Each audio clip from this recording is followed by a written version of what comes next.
Fala, meu povo, vamos continuar aqui com condutores em equilíbrio eletrostático. Temos aqui uma questão da Escola de Especialistas de Aeronáutica EA 2019, a Escola de Sargentos da Força Aérea Brasileira. Considere as seguintes afirmações a respeito de uma esfera homogênea carregada em equilíbrio eletrostático. Assertiva 1. As cargas elétricas se distribuem pela superfície da esfera, independente do seu sinal. Então, pessoal, a gente viu que em condutores, quando a gente tem um condutor esférico, por exemplo, toda a carga em excesso fica sempre na superfície. O campo elétrico interno é nulo. Não temos campo elétrico, porque se assim o tivéssemos, haveria corrente elétrica interna a esse condutor. E para que ele esteja em equilíbrio eletrostático, a gente vai dizer que não tem campo interno, beleza? Então tá aqui a nossa esfera. A gente pode fazer o seguinte, a gente deixa só aqui, né? A gente faz um corte da esfera e se ela for positiva, essa carga também ficará sempre na superfície. Beleza, de Creuza? Muito bem. Primeira assertiva, então, é verdadeira. Professor, o senhor falou que é uma esfera condutora e ele não diz que é condutor aqui. Mas para que esteja em equilíbrio eletrostático, essa definição aqui de equilíbrio eletrostático, ela vale só para condutores, beleza? Então, sendo condutora, ela vai entrar em equilíbrio eletrostático e todas as suas cargas ficarão na superfície, se distribuem pela superfície. Não tem lógica de a gente falar em corpo isolante. Não falaremos em corpo isolante para adquirir equilíbrio eletrostático. Você pode ter corpos isolantes, inclusive esferas isolantes carregadas uniformemente em seu volume. Mas equilíbrio eletrostático é o termo que usamos para condutores. Na superfície dessa esfera, o campo elétrico é nulo de forma alguma, né? O campo elétrico é nulo interno. O campo interno é que é zero no interior dessa esfera. Beleza? Você tem que lembrar aquela história, né? Quando a gente tem uma esfera carregada, temos um campo elétrico na superfície e temos o campo elétrico bem próximo à superfície. Se a gente for fazer um gráfico disso aqui, ó, quem lembra? Quem lembra desse gráfico? A gente viu em aulas passadas. Esse gráfico ele vai ter o quê? O gráfico campo elétrico versus distância. Ele é um gráfico que vai ser formado por uma hipérbole, não é isso? E aqui, nesse ponto aqui, ó, nesse pontinho aqui, que é exatamente na superfície, o campo elétrico ele é metade do campo elétrico bem próximo à superfície. Então, se aqui vale E, aqui vai valer 2E. Tranquilo? Então, galera, aqui é o raio, né? Esse ponto aqui, a distância é o raio, aqui é a origem.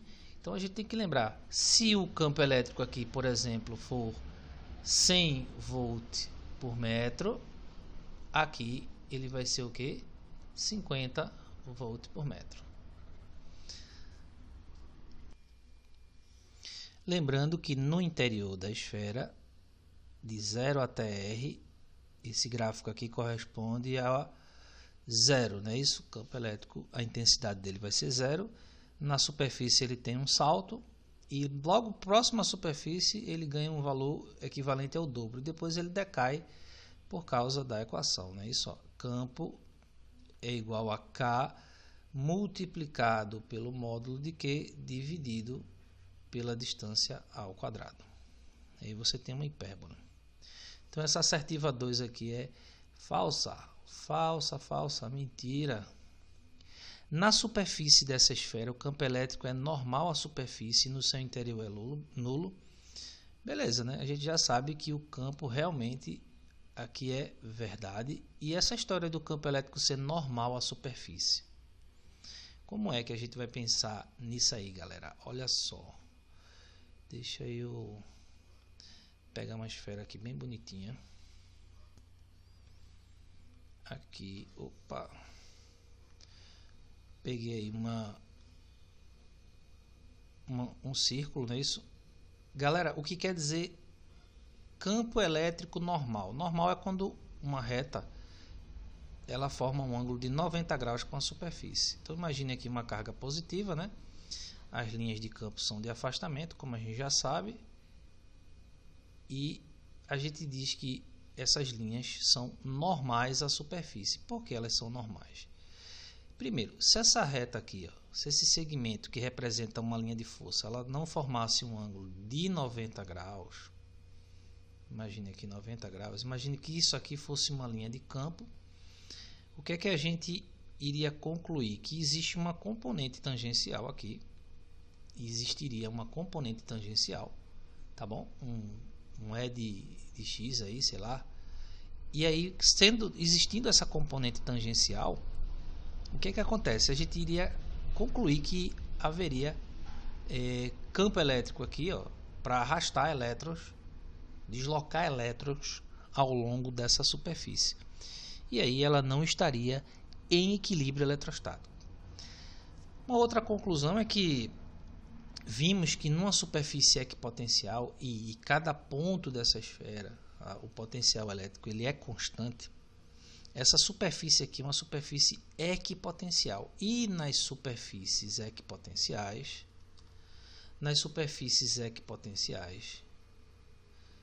sempre as linhas de campo são perpendiculares.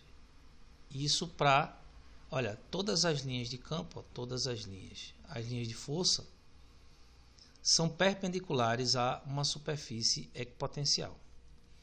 Por que acontece isso?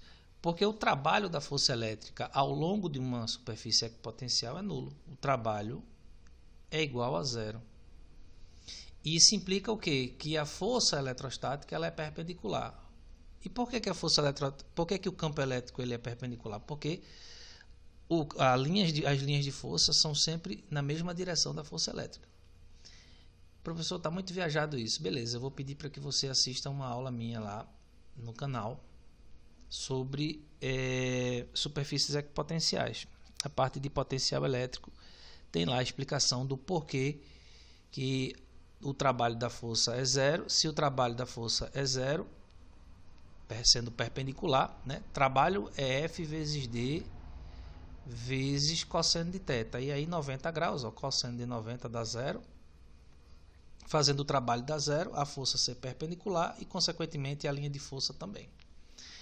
Então, é verdade que na superfície da esfera o campo elétrico ele é normal. O que quer dizer normal? Forma um ângulo de 90 graus. Verdadeiríssimo. A diferença de potencial elétrico entre dois pontos quaisquer da superfície é nula. Exatamente, eu falei que isso aqui é uma superfície equipotencial. Veja que se fosse um isolante a gente já não poderia falar isso, né? Que aí quando você eletriza um corpo isolante, as cargas não necessariamente ficam bem distribuídas. Então, ó, nesse ponto A eu tenho um potencial aqui, um outro potencial aqui e um outro potencial aqui. Todos os potenciais elétricos são iguais. E, portanto, a DDP, né, a diferença de potencial, se eu fizer aqui ó, U de AB, a diferença do potencial de A menos o potencial de B, tem que dar zero. Assertiva 4 também é verdade. Então a resposta, galera, 1, 3 e 4, 1, 3 e 4, a resposta é a letra C. Peço perdão aqui por essa explicação rápida, mas aí eu vou colocar aí o link para vocês verem, beleza?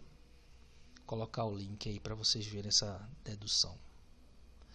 Galera, tem uma coisinha que eu queria falar para vocês. Unidade no SI, no Sistema Internacional do Campo Elétrico.